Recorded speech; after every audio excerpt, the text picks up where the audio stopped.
well, not debate, my presentation on this. And first, I will start off with a brief history of toilet paper. The first known use, or like kind of writing of use of toilet paper, was in 589 AD in China by a man named Yan Zitui. I think that's correct.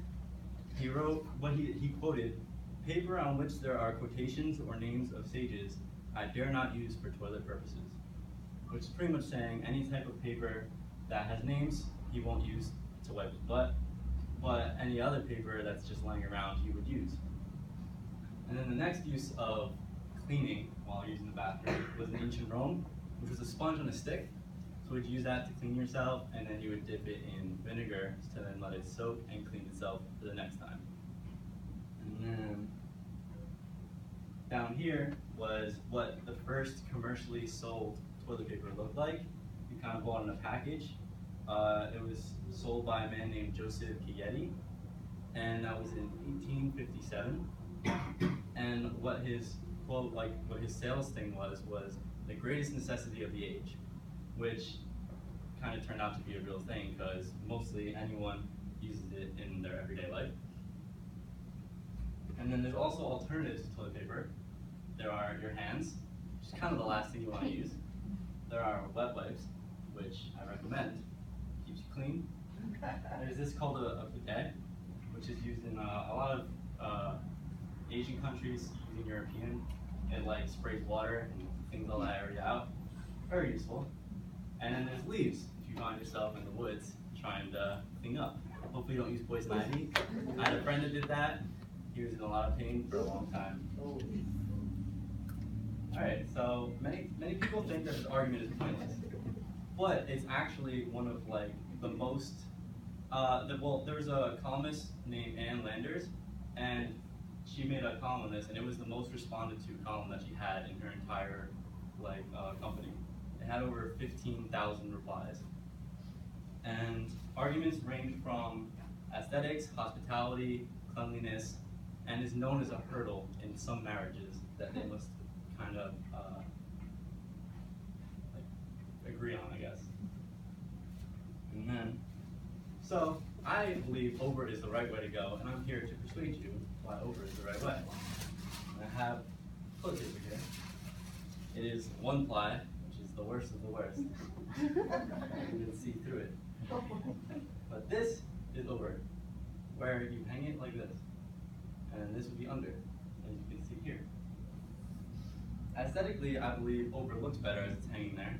Because, I don't know, it kind of looks very nice.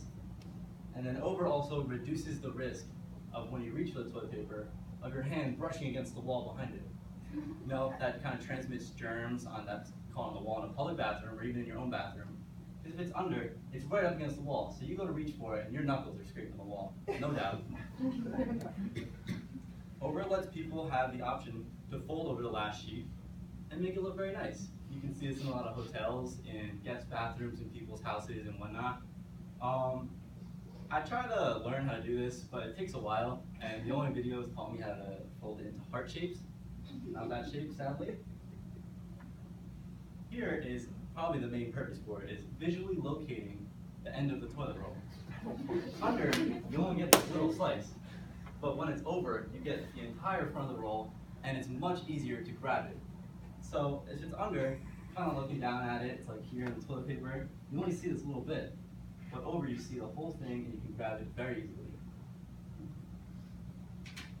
And then the average American, I swear to God, I saw this fact online. The average American spends 30 minutes per year looking for the end of the roll of toilet paper, and that can add up to costing Americans $200 million per year, like that they wasted time looking for the toilet paper, that they could be earning money at work and not being late for work. Also, when pulling the toilet paper, under is more likely to unroll if you tug on it because of the centripetal force that is created in the toilet paper roll that will make it continue to roll down, and then it's a waste of toilet paper. You're wasting precious toilet paper that can be used and not have to spend extra money on. Instead, you just rip it off, it's perfect. There's very some people, hold the roll and they tug it off. But I like to do like the one-handed roll, one-handed tear, you just tug on it. Which it's a cool way to do it. Both ways are pretty easy, I must say. But with this one, what I saw was my roommate told me he does. Is he kind of like, it's hard to do with this, but like he holds it with his elbow, and then he kind of just tears it. A little flair onto his bathroom usage. He looks cool by himself in the bathroom. I guess he enjoys that. Here is the solid proof that it should be over. This is actually the patent for toilet paper in the year 1891, and you can clearly see it. It tells you to go over. So there's no argument against what the patent for toilet paper says is to go over. Here's a pie chart I created about information that I gathered from my friends, peers, and family. Over is clearly a very big majority. 11 of 15 people said that they preferred over.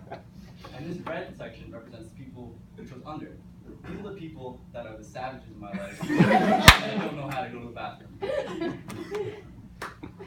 It's also used in satirical humor in newspapers. Why are you always so over the top? That's how I roll, baby. That's over, as you can see, that's under. Under is very jealous of over because over is preferred, and it's a normal way to go. Notable celebrities that use the over method: Jay Leno, very common, late night shows and whatnot. Martha Stewart also uses the over method.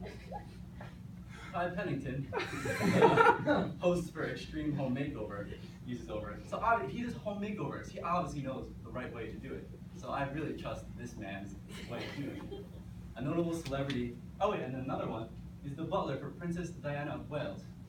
He was a very, high-class butler. He knows the ins and outs of royalty, and he quoted saying, "Of course it should be over. Any other way is the wrong way." No celebrities that use the under method. Donald Trump. Do you want to be like Donald Trump? Most people would say no. Some people might say yes. That's why it's 4 people out of 15 that say under.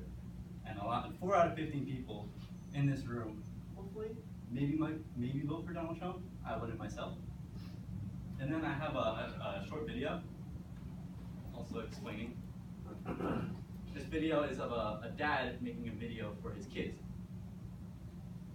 Hi, this is a video for my kids. This is the first in a series of instructional videos to help them with life. Obviously me telling them face to face, it's not working. So I've tried to be creative, and I've come up with the idea of using social media to try and reach you. So this first instructional video is number 1 in the series, how to change the toilet roll. I know this is a difficult one, so James and Beth, please pay attention. Okay, first thing you've got to do is you've got to find a new toilet roll. The second thing is, this is the toilet roll holder. Now as you can see, there's an empty one already on there. So the first thing you have to do is remove this empty one, like this. Just slips off like that. And then we take the toilet roll and we place it on there like there. He places it over, not under. And he is a dad teaching his kids how to put toilet paper on a roll. So therefore, usually dads know best, they know what to do in the house, and this dad teaches his kids to do it over, and that's why I'm teaching you.